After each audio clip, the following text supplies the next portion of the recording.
Bismillahirrahmanirrahim. Awal bismillah pembuka kata bersusun kata pembuka bicara. Acara bermula dengan adanya.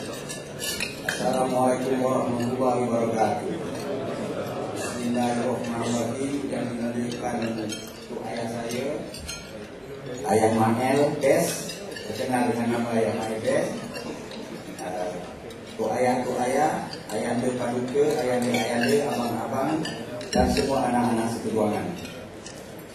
Syukur kehadap Allah SWT kerana hari ini kita telah mendapat rahmatnya dengan berkumpulnya di bawah satu bumbung dan satu perjuangan yang sama, yaitu mempertahankan agama Islam bangsa Melayu dan negara kita Malaysia. Saya mengucapkan ribuan terima kasih kepada semua di kalangan ayah-ayah yang telah memberi mandat kepada saya untuk memegang 3 tahun sebagai YDP Majlis Ayahanda Johor. Saya juga merasa terharu kerana dengan mandatnya ini saya merasa sangat berat untuk memikul tanggungjawab, kerana tanggungjawab ini bukan mudah untuk direalisasikan.